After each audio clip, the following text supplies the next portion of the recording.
Le sujet dont je voudrais vous parler est la décision d'investissement de projets d'infrastructure de transport. Dans un premier temps, je m'intéresserai à la décision d'investissement par le gouvernement. Ensuite, je présenterai la décision d'investissement par analyse de faisabilité économique et par celle basée sur plusieurs critères. Enfin, j'aborderai la décision d'investissement du gouvernement par PPP.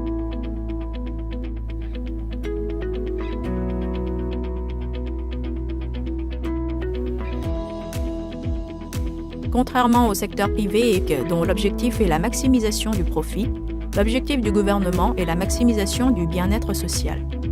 Par conséquent, selon le critère de Kaldor-X, le gouvernement doit uniquement investir dans des projets qui engendrent des bénéfices sociaux, autrement dit des projets économiquement faisables du point de vue sociétal.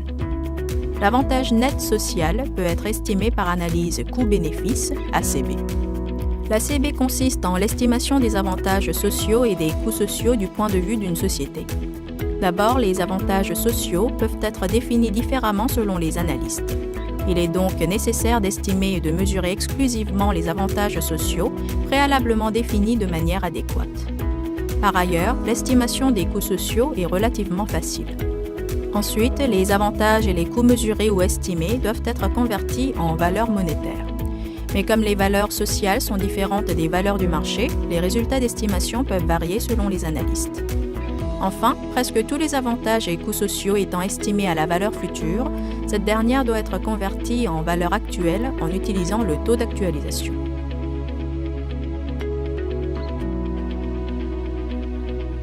Comme les coûts et bénéfices de l'ACB sont estimés en prix constant et non en prix courant, il faut bien comprendre la différence entre ces deux termes. Le prix courant ou prix nominal comprend l'inflation et est inclus dans la valeur de la devise de chaque année particulière, tandis que le prix constant ou prix réel ne comprend pas l'inflation et est un moyen de mesure du changement réel dans la production selon une année choisie comme année de base. L'ACB est estimé en prix constant car estimant les avantages et coûts d'une année donnée.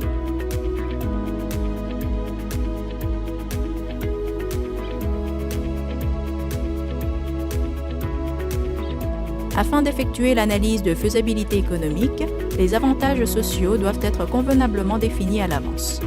Il existe principalement 4 types d'avantages sociaux en infrastructure de transport. En premier lieu, les économies de temps de voyage. Il s'agit d'une composante majeure représentant 50 à 60% des avantages totaux des infrastructures de transport. Une fois que le changement du temps de déplacement est estimé selon le temps de travail et celui de non-travail, il faut appliquer une valeur de temps différente en tenant compte du nombre de passagers par véhicule. En deuxième lieu, les économies de coûts d'exploitation des véhicules.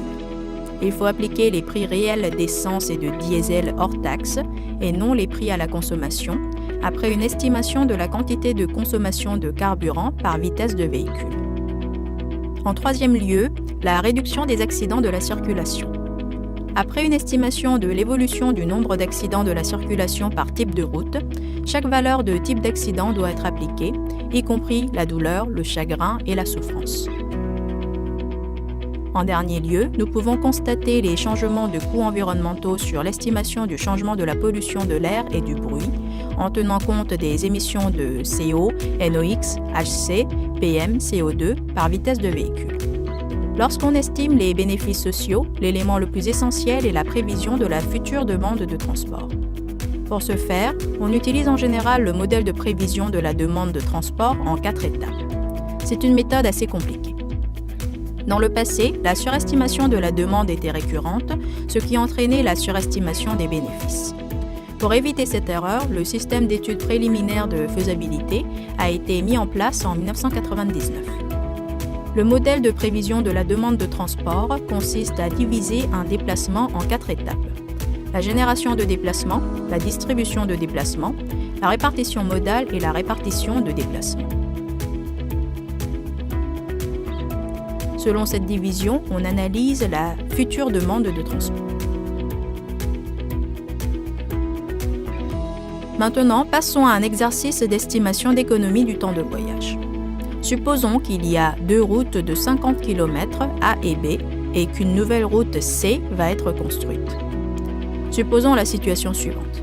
3000 véhicules circulent à 50 km/h sur les routes A et B, mais après la construction de la route C, la circulation serait améliorée à 2000 véhicules à 60 km/h sur chaque route. Dans ce cas, le temps de déplacement est économisé au niveau du nombre de véhicules par heure, de 6000 chez les automobilistes qui passaient seulement par les routes A et B, à 5000 après le projet routier, soit une économie de 1000 véhicules par heure. Ensuite, une fois estimé le changement de bénéfices sociaux, il faut le monétiser. Il faut veiller à monétiser tous les 4 bénéfices. Continuons avec l'exercice de tout à l'heure. Supposons que la valeur du temps de voyage en travail représente $10 et celle hors travail représente $3. La part du voyage en travail est de 20% et celle hors travail est de 80%. Selon le calcul suivant, 1000 multiplié par 20% multiplié par 10 plus 1000 multiplié par 80% multiplié par 3. Les économies du temps de voyage après le projet routier seront estimées à $4 400 par jour. Les coûts sociaux sont estimés à partir du coût de construction et du coût annuel d'exploitation. Ensuite, presque tous les bénéfices et coûts sociaux sont estimés comme des coûts futurs, d'où la raison de les convertir en valeur courante en appliquant le taux d'actualisation sociale. En Corée, le taux d'actualisation réel était très élevé, 13%, avant la mise en place du système d'études préliminaires de faisabilité en 1999. Mais il connaît une baisse significative jusqu'à 7,5% en 1999, puis à 6,5% et à 5,5% pour atteindre 4,5% aujourd'hui. La dernière étape de l'ACB consiste à déterminer la faisabilité économique après avoir estimé la valeur actuelle nette, VAN, le taux de rentabilité interne ou le rapport coût-bénéfice. Cette analyse est réalisée à l'aide des bénéfices et coûts sociaux estimés. D'abord, la valeur actuelle nette est estimée en déduisant le coût actualisé des bénéfices convertis en valeur courante. Si la VAN est supérieure à 0, le projet est faisable. Si elle est inférieure à 0, le projet n'est pas faisable. Ensuite, le taux de rentabilité interne, TRI, est un taux égalisant la balance entre les bénéfices actualisés et les coûts actualisés. Si le TRI est supérieur au taux d'actualisation, le projet est faisable. S'il est inférieur, le projet n'est pas faisable. Le rapport coût-bénéfice est estimé en divisant les bénéfices actualisés par les coûts actualisés. S'il est supérieur à 1, le projet est faisable. S'il est inférieur à 1, le projet n'est pas faisable.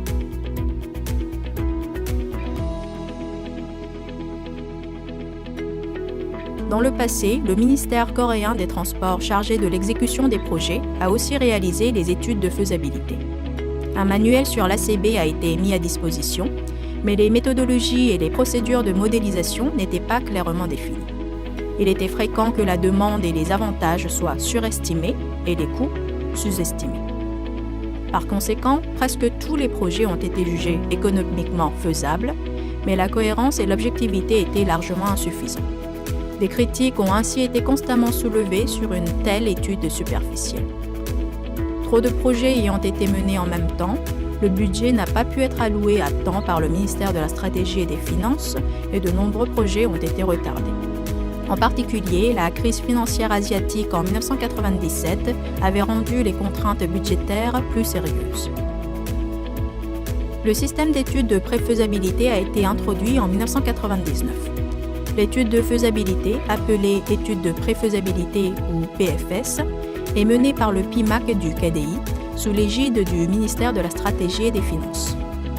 Après l'introduction de l'étude de préfaisabilité, environ la moitié des projets posés par le ministère des Transports ont été jugés infaisables. Avec ces résultats, les priorités peuvent être établies et le ministère des Finances peut allouer efficacement le budget. Le manuel d'analyse coût-avantage et les bases de données pour l'étude de préfaisabilité ont aussi été établis. Ce manuel est révisé en continu.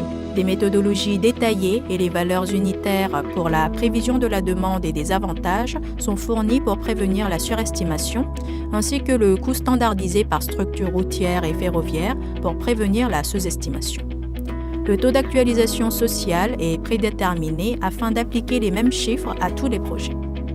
Le gouvernement fournit des bases de données sur la demande et les réseaux de transport à l'échelle nationale et métropolitaine qu'il est obligatoire d'utiliser pour tous les projets afin de prévenir une analyse arbitraire. L'utilisation des bases de données objectives et communes permet de réaliser des études de préfaisabilité de manière plus précise et en un temps plus court. Seulement, le COTI dépense beaucoup d'argent et de temps à établir et à maintenir ces bases de données. Lors de l'analyse coût-avantage, la faisabilité économique est vérifiée en termes d'efficience, mais l'aspect en termes d'équité devrait être pris en considération dans le cas de projets d'infrastructure.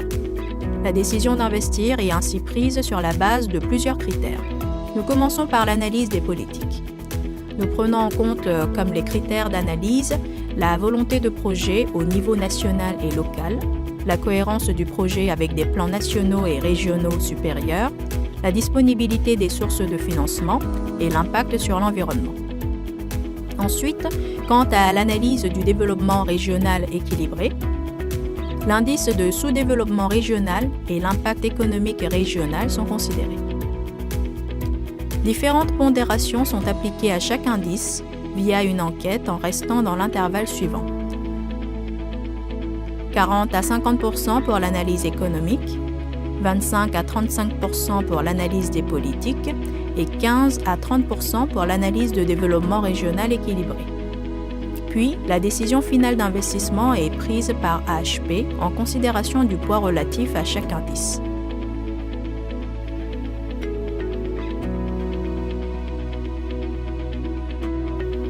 Une fois que la décision d'investissement est prise après une étude de préfaisabilité, une analyse sur la possibilité d'attirer des capitaux privés est effectuée en termes de faisabilité financière et d'optimisation des ressources.